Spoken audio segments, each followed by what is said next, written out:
Today we're going to talk about the relationship between fasting during Ramadan and its immune effects. Ramadan lasts between 29 and 30 days, and you're required not to drink or eat anything just before sunrise to just after sunset. This is a dry fast, and what I mean by a dry fast is you're not drinking any water.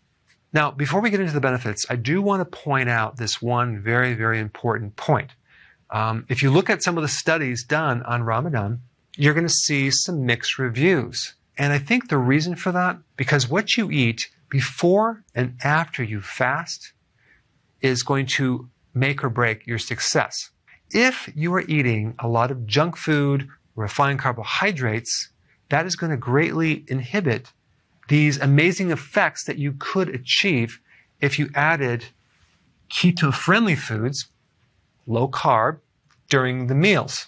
I mean, think about it. Ketones in general are antimicrobial. When you do fasting, you actually decrease what's called cytokines.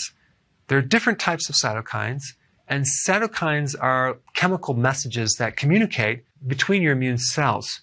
There are certain cytokines that cause inflammation, and those are the ones that we're talking about. So it'll decrease the trigger to inflammation.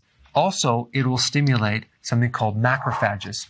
A macrophage is a large cell that eats bacteria and microbes and viruses. This is like a professional, what's called a phagocyte, which not just is like a garbage disposal, but it is a deadly killer and one of the first lines of defense for any type of invasion for microbes. So the more you can stimulate macrophages, the better the immune system. All right, next thing is it will increase the microbiome. What is the microbiome?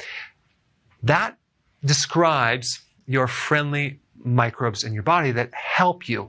A great majority of your immune system, and I'm talking like 70%, is located in your large intestine. And I'm talking about the microbiome, which I did a video on, and I'll put that link down below, gives you incredible immune support. And without it, your risk for infection goes straight up and vertical. When you do fasting, which is kind of weird because you're actually kind of starving them, they live longer. There's certain type of genetic things that get triggered that support your immune system. Next thing is resistance to stress. When you fast, you increase your capacity to fight off stress, as well as DNA damage too.